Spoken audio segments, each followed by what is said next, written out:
Stat 1800. The purpose of this video, we're going to start moving from, well, we're not really moving from, but we're going to stop focusing totally on a sample and start thinking about the larger group called a population from which the sample is drawn.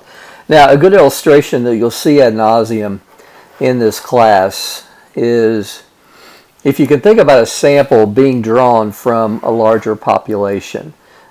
Now, obviously, the population circle should be much bigger than the sample circle because this sample is actually drawn from that.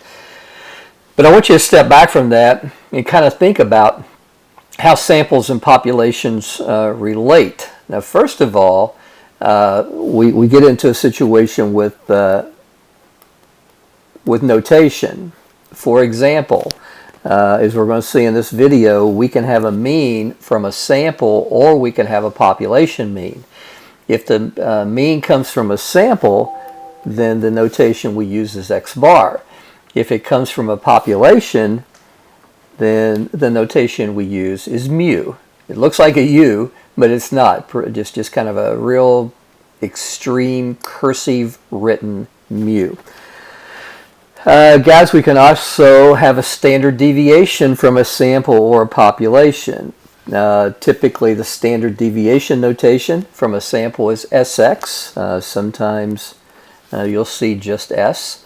But if we have a standard deviation from a group of numbers that constitute population, then we use sigma. Okay? Should be pretty clear from there. We can also have a variance, in which case the variance is just the standard deviation squared. So over here it'll be the standard deviation squared as well. Sample size is another notation that we see quite often, and it does change. If we're talking about a sample size from a population, we use lowercase n. If we're using a sample size from a I think I got that backwards. Sample size from a sample, it's called n. Sample size from a population is kind of a weird way to put it, but just think about the number of measurements. We use capital N. Now, you know you're kind of moving into big boy, big girl statistics when we start talking about the dynamics, or at least the relationship between samples and populations, because the rest of the class is really going to be spent looking at these two relationships. Now, you're going to find out as I teach you more in this class that if we start with a sample and the population is unknown, and we see this all the time in political elections. We want to know the percentage of people who are going to vote for Hillary Clinton, percentage of people who are going to vote for Donald Trump.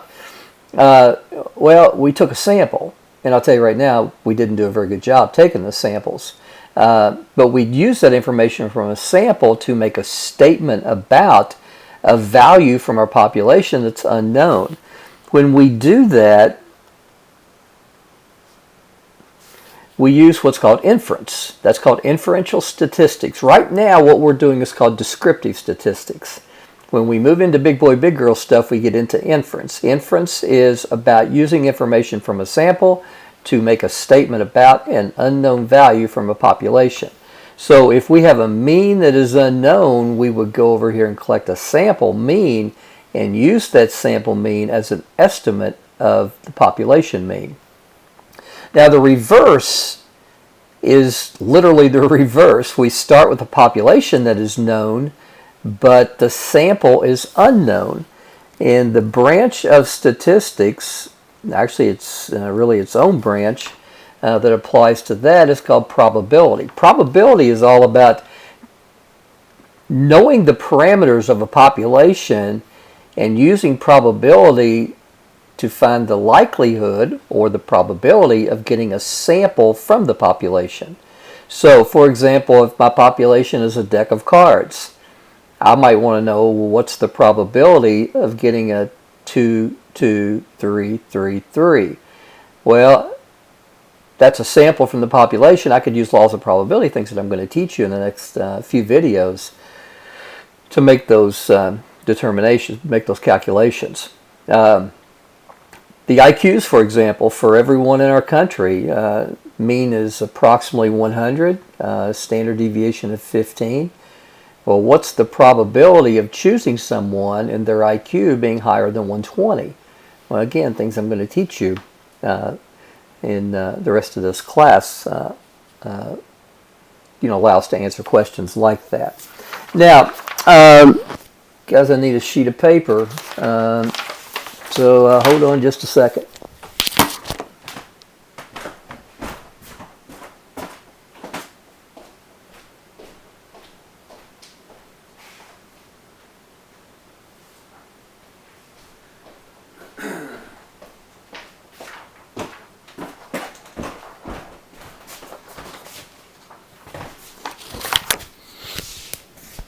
All right, sorry about that. I don't know what I was thinking. Going to teach with nothing to teach with. Okay, so got some data here with you. I want to illustrate some how we calculate some of these population mean, population standard deviation, and population variance. So that's the goals of the video.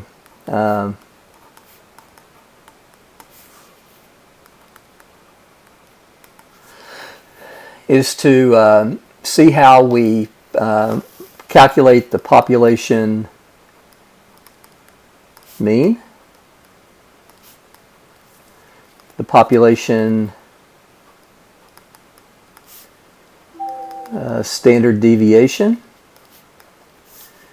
and the population variance. All right, so it would make sense that if we want to learn how to calculate stuff, we need some data. So what I have done is I went back. It's actually in your textbook, and they have a data set of 2013 one-year returns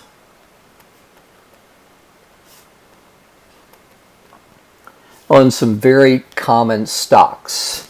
AT&T in this particular year had a return of 4.3. Verizon had a return of 13.6.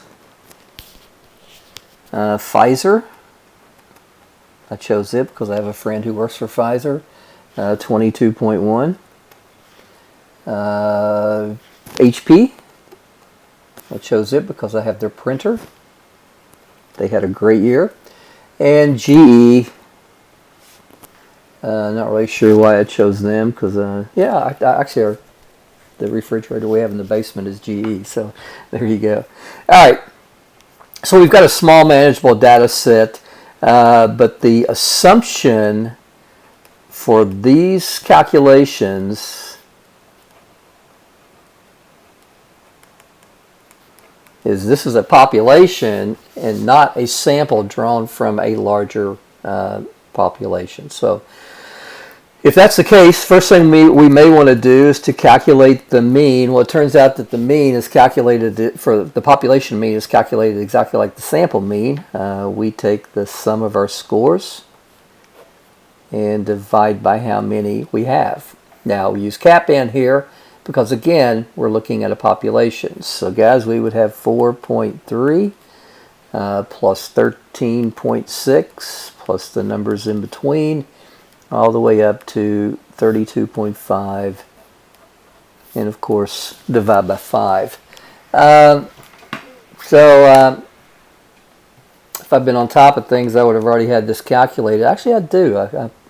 Let me see, 9.6, 96.4. Yeah, turns out the mean is 33.98. All right, now again, guys, think of this not X bar, but mu, because again, the assumption is these scores constitute our population. Now, the next thing we'd want to do is we want to look at the standard deviation. And the standard deviation for a population, again, is sigma.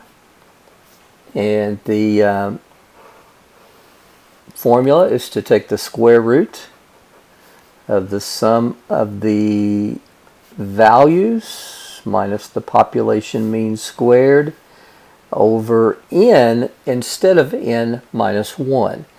Now, recall the sample standard deviation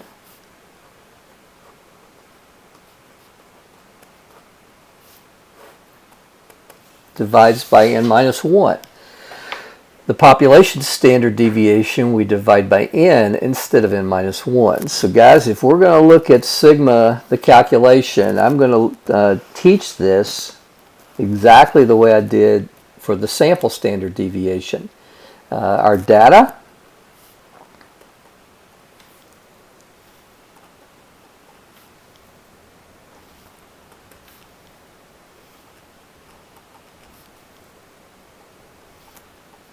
now I'm not going to run through this completely because I know you'd probably stop the video, but I'm going to run through just a few things, okay? First thing I would do is I would take each of these and subtract from the mean. So the first thing I have is 4.3 minus 33.98.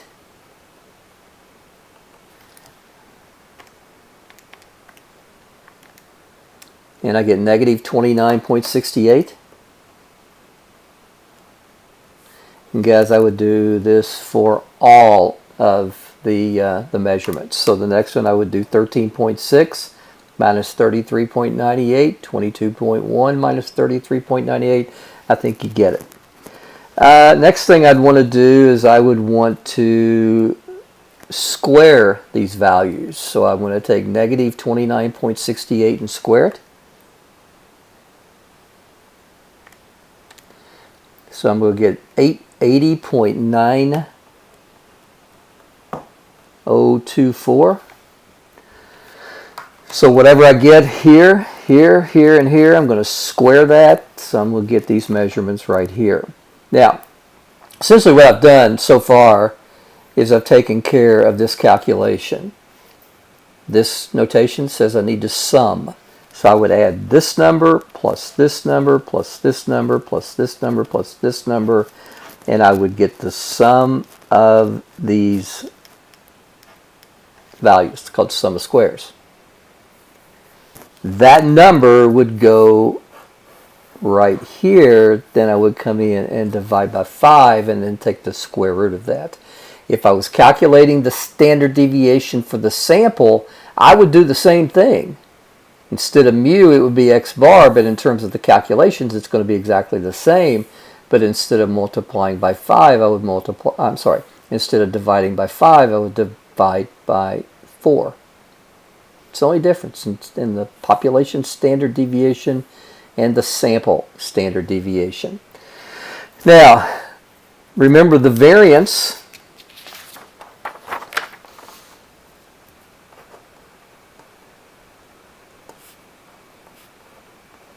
is sigma squared. So whatever sigma was, I would square both sides and I would get the variance. All right, guys, let's see how we do this in StatCrunch. So if I go to StatCrunch, I'm going to bring up a new data. Well, I'm not. I'm just going to get out of this and just go to the StatCrunch website, and I'm going to type in my data. So guys, type in the numbers. So I have 4.3, 13.6, 22.1, 96.4, and 33.5. I always like to go back and check those, because if I've got the wrong numbers typed in, it's so easy to make a mistake, to make a typo. But it looks like I got them right this time. Now, let's say that I want the population mean, the population standard deviation, and the population variance. Well, guys, it's really easy to do that. Go to summary stats, columns, just like before. The mean is calculated the same regardless of whether that's a sample or a population. However, if I click this variance and this standard deviation, I get the sample variance and the sample standard deviation. That's not what I want. I don't want the calculations, internally Under the radicand, for example, for the standard deviation be divided by 4, I want it to be divided by 5. So guys, it turns out it's really easy to take care of. If you come down a little bit, click unadjusted variance and unadjusted standard deviation. These are the population variance and population standard deviation. So hit compute. The mean is 33.98, just as we saw. The unadjusted variance is 1066.7736, and the population standard deviation is 32.6615. Guys, I can't make this stuff hard if I tried. And of course, I'm never going to try to make it hard. I'm going to try to make it easy, try to make it understandable. But just some very, very minor modifications that we make to the calculations and to StatCrunch if we need population measurements versus sample measurements. Guys, have a great one.